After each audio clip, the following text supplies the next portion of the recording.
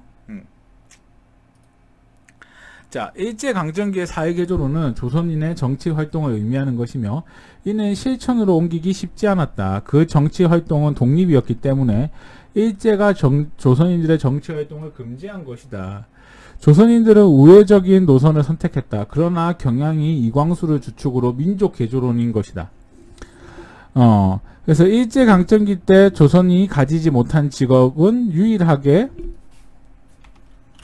정치인인 것으로 보면 일제는 내지 연장주의를 주장하면서 내지 연장주의라는 건 뭐냐면 본토와 식민지의 사람들을 차별하지 않겠다라고 얘기를 했지만 결론적으로 조선인의 정치 활동을 제한을 하였다. 그런 내용이고 152쪽부터 3쪽까지의 내용을 보면 여기에는 두 가지 경향이 섞여 있었다. 하나는 정치적 독립이나 경제적 자립이 불가능하다고 보고 그 대안으로 사회 개조가 필요하다고 보는 입장이었다. 방금 얘기한 거죠.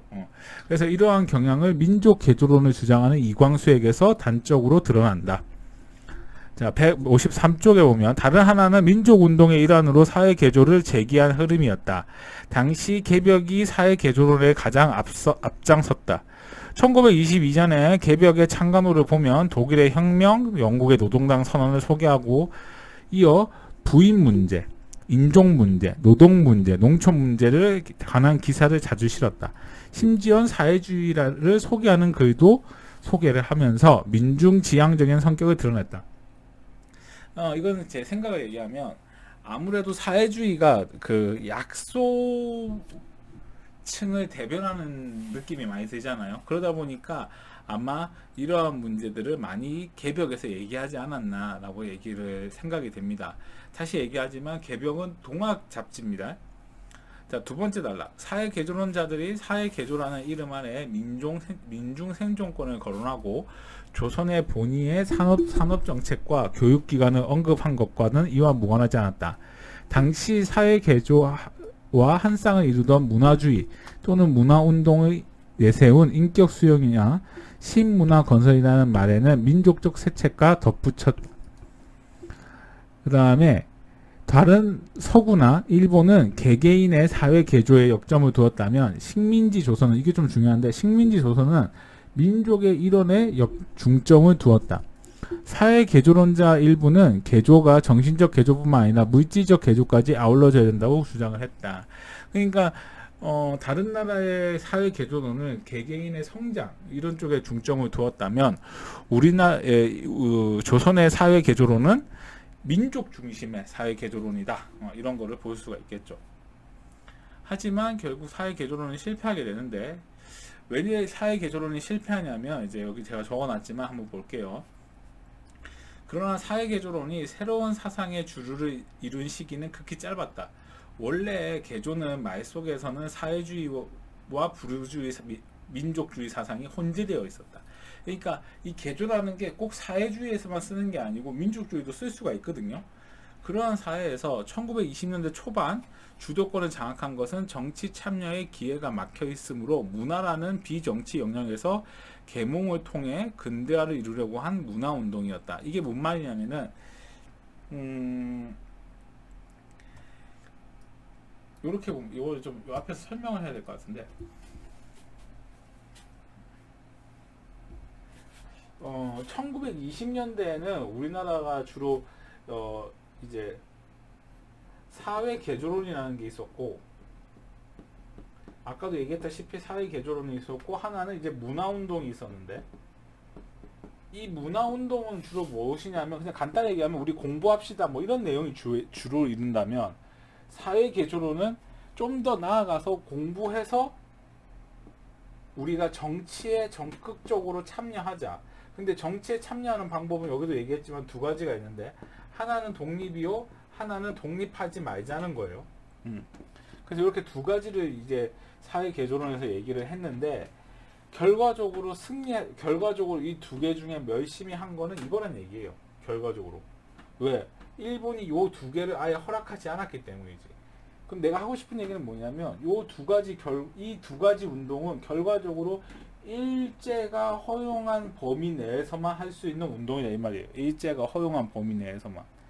그래서 일제가 허용한 범위 내에서만 운동을 하니 당연히 독립을 하고 싶다면 이거 안 들어줄 거고, 조선인은 원래부터 정치인이 안 되니까 이것도 안 될 거고, 그러니까 이것만 하는 거예요. 근데 이것만 하다가 일제가 이제 이것도 하지 마 이렇게 되니까 결과적으로 둘 다 안 되는 거지. 그러니까 이 운동의 공통점은 일제가 얼만큼 허락해 주냐에 따라 그 승패가 달려 있는 거예요. 자,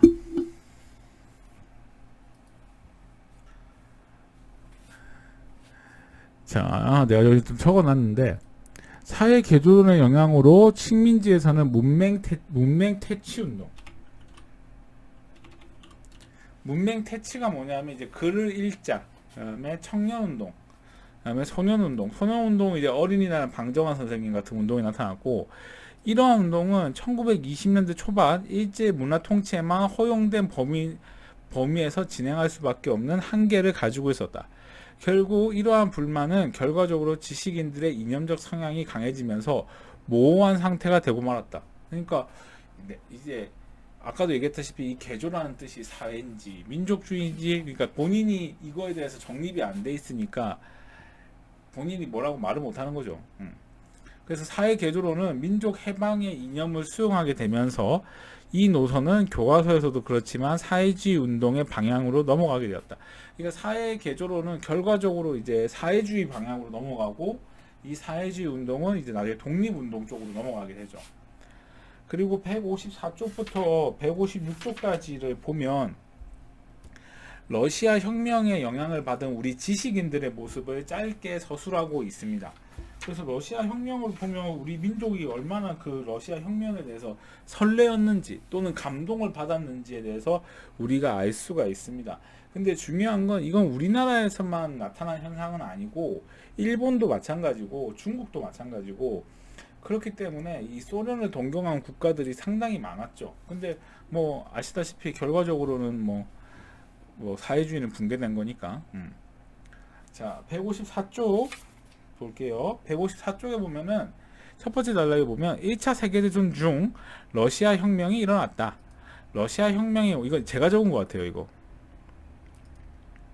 제가 적은 것 같네. 이거 내가 적은 거 맞나? 내가 이거 혼용해서 적은 것 같아요. 제가 이 책에 있는 내용하고 섞어서 적은 것 같습니다. 한번 볼게요. 1차 세계대전 중 러시아 혁명이 일어났다. 러시아 혁명 원인은 여러 가지가 있지만 그 중에 몇 가지를 설명하고자 한다.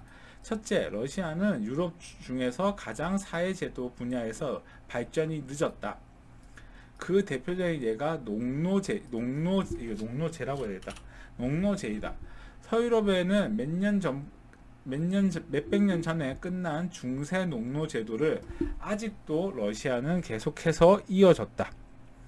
둘째, 지형적인 원인이다. 러시아는 지형적으로 10월이 되면 바다가 얼기 때문에 지속적인 무역을 이어나가기 어려웠다. 러시아는 계속해서 부동항을 찾기 위한 노력을 하였으며 그 결과 한국사에서 자주 등장하지만 수없이 조선과 접촉을 시도했던 이유도 거기에서 찾을 수 있다. 셋째, 연속적인 패전이다. 러시아는 1904년 한반도를 두고 러일 전쟁을 벌였다.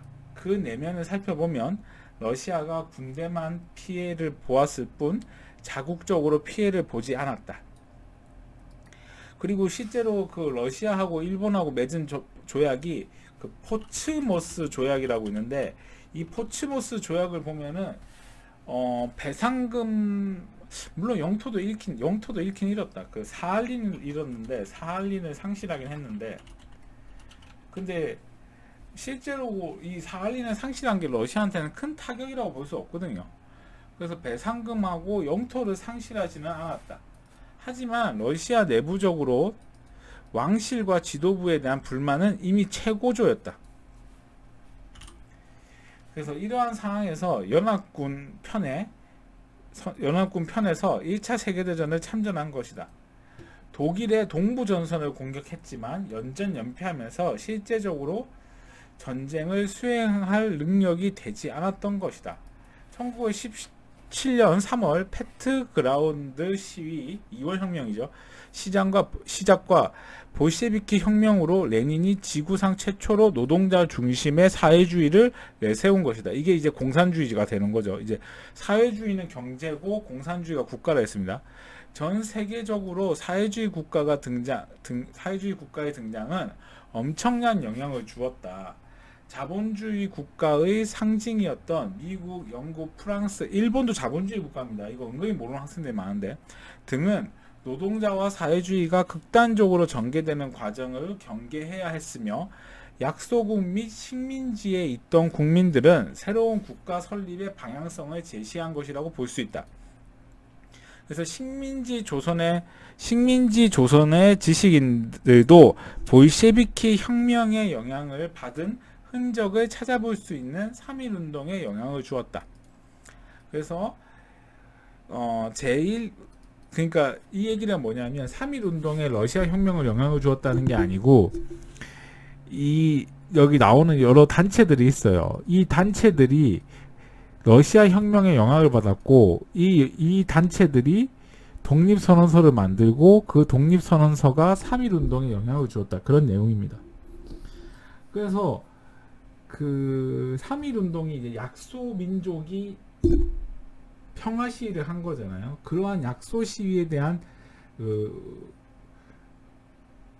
도움을 레닌이 하게 해주겠다고 한번 얘기를 했거든요. 이게 뭐냐면 레닌의 민족 자결주의라고 해가지고 그 약소 국가에 대해서는 소련이 지원하겠다 뭐 이런 식으로 내용을 발표를 해요. 그러자 이거에 대해서 이제 저항하기 위해서 바로 그 윌슨이라는 사람이 또 민족 자결주의를 발표해요. 이 민족 자결주의라는 건 뭐냐면 이 레닌의 민족 자결주의와 반대되는 내용인데 어떤 내용이냐면 그 민족의 일은 스스로 결정하게 두어라 이런 내용이에요. 간단히 얘기하면 레닌의 민족 자결주의는 약소 국가는 소련이 지원해 줄게. 근데 윌슨이 얘기하는 거는 그 민족의 일은 그 민족이 알아서 하게 놔두어라 이렇게 얘기하는 거라고 보시면 될 것 같아요. 그래서 이러한 것이라고 보면 될 것 같고, 자, 그 다음에 155쪽 3.1운동이 일어난 1919년 무렵만 해도 국내에서는 사회주의에 대한 인식은 관심 수준을 넘어서지는 않았다. 해외에서 먼저 일어났으며 대표적인 지역은 만주와 연해주였다. 이 지역은 러시아와 가까이 속해 있던 지역이면서 거주하고 있는 한인들이 많았기 때문에 그 영향을 많이 받은 것이라 생각이 된다. 이 얘기는 뭔 말이냐면은 만주와 연해주에 사는 사람들 입장에서는 이제 러시아가 소련으로 바뀌면서 실제로 이 지역에 사는 사람들 중에 일부가 우리가 지난 시간에 배웠지만 러시아의 정부에 들어가서 일하는 사람들도 있다고 했잖아요. 그러다 보니까 이 사람들 중에는 이제 아무래도 그 러시아 정부에 소련 정부에 들어가서 일을 하면서 영향을 받았던 거죠. 그리고 156쪽으로 가면 한반도에서는 사회문화 분야에서는 많은 영향을 받았고 대표적으로 일제강점기 경제학자인 백남훈이 있었으며 사회주의를 자처하는 젊은이들도 등장을 했다. 그러니까 이 백남훈이라는 분은 어떤 분이냐면은 그 세계 경제 발전, 그러니까 한국 사회 경제 발전을 경제 지표로 분석한 사람이에요. 그래서 이 사람이 이제 나중에 북한의 교육부 장관을 하시던 분이고, 그리고 젊은 날에는 아마 제 생각인데 저도 열심히는 안 했지만 마르크스 책을 한번 읽어보면서 저도 마음속으로 좀 동조했던 것 같아요. 그러니까 젊은 날에는 이게 동조가 되죠. 왜냐하면 젊은 날에는 치열하게 경쟁해야 되고 싸워야 되고 이런 것들이 어쨌든 이해가 안 될 때가 있거든요. 그런데 이러한 것들을 이제 젊은 학생들은 이런 것들이 한 번씩 이해가 될 때가 있죠. 그런 것들을 얘기하는 겁니다. 자, 157쪽에 가면은 사회주의 운동에 대해서 다양한 분야가 나타났다. 그래서 아까 얘기했던 치안유지법 볼게요. 자, 청년운동 볼게요. 청년운동은 아까도 얘기했고, 노동운동은 원산 노동 총파업이라 해가지고 1929년에 원산에서 이제 노동자들이 이제 처우 개선을 위해서 총파업을 했고, 그다음에 소작쟁이 운동. 소작쟁이라는 건 뭐냐면은 남의 땅에서 농사를 짓는데 소작료가 이때 70%였어요. 근데 그걸 인하해 달라고 이제 시위를 했는데 이제 62%까지인가 이제 떨어뜨리는데 성공을 했고, 소년운동 아까 얘기했던 어린이날, 여성단체 근우회 등이 있었습니다. 일제는 이러한 사회주의 운동에 대한 다양한 방법으로 태도를 취했던 것으로 보이는데, 제가 공부한 것으로 보면 개조운동에 대해서는 좀 회의적이었던 걸로 보여요. 그러니까 이런 것들은 이제 일본 입장에서 보면 자기들한테 크게 여파가 안 오는 것 같아요. 자기들이 봤을 때는. 근데 개조운동은 이제 독립 혹은 이제 정치에 참여하겠다 했기 때문에 이 부분은 조금 좀 강경하게 취한 것이 아닌가라고 생각이 들어요. 그리고 이제 158쪽에 보면은 이제 치안유지법이라는 걸 만들어서 사유재산을 부정하는 행위에 대해서는 아주 강경하게 처벌을 합니다. 그래서 그러한 것들에 대해서는 이제 우리 책에 보면은 160페이지에 스페셜 테마라는 부분을 통해서 이 사회 치안유지법에 대해서 간략하게 설명을 하고 있습니다. 그래서 치안유지법에 대해서 제가 4페이지에 이렇게 적어놨는데 이 부분을 간단하게 설명하는 것으로 오늘 수업을 마치도록 하겠습니다. 치안유지법은 1925년에 만들어진 법입니다. 일본은 일본이 만든 법 중에서 조선인과 일본인들을 동시에 같이 처벌한 법은 치안유지법입니다. 그래서 일본이 만든 법 중에 그 좀 강경했던 법이라고 저는 생각이 들어요. 왜 이런 법을 만들었냐면 일본이 그때 당시에 이제 데모크라시라고 해가지고 이제 자유주의 운동, 그 다음에 또 동경 대지진 뭐 이런 걸 통해서 그 일본 내부에서는 좀 혼란스러운 상황이었어요. 근데 이 일본 내부에서 혼란스러운 상황이었는데 이 혼란스러운 상황 속에서 일본의 체제를 부정하는 사회주의가 일본인 내에서도 등장을 했고 식민지 조선인에서도 등장을 했어요. 그래서 식민지 조선인과 일본인들끼리 같이 협업하는 경우가 자주 있었어요. 그러다 보니까 이 식민지 조선인들과 그 일본 땅의 조선인들이 같이 협업하는 것을 일본 입장에서는 좀 막을 필요가 있었어요.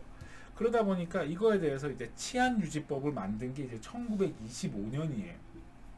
그래서 1925년에 이걸 만들어서 결국은 이들에 대한 처벌을 강하게 한 거예요. 그러니까 자신들의 체제를 더욱더 공고히 하기 위해서.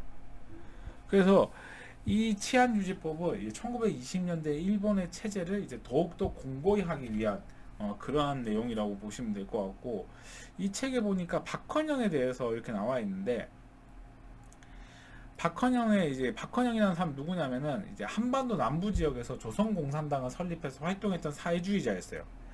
근데 이 사람도 이제 해방하고 나서 이제 극단적인 사회주의자로 활동을 했고, 남한에서 공산당 탄압이 심해지자 이제 월북해서 김일성하고 손잡고 이제 지금의 북한을 세웠던 인물이에요. 이 사람이 이제 6.25 전쟁을 일으켰던 사람이죠. 김일성 꼬셔가지고. 그러니까 6.25 전쟁을 일으키면 남한의 공산주의자들이 우리 도와줄 것이다 이렇게 얘기했는데 실제로는 나타나지도 않았고, 그리고 6.25 전쟁의 책임을 물어서 이 사람 이제 김일성이 이 박헌영을 사형시키게 됩니다. 그렇게 보시면 될 것 같습니다. 그리고 이 167쪽의 마지막 단락을 보면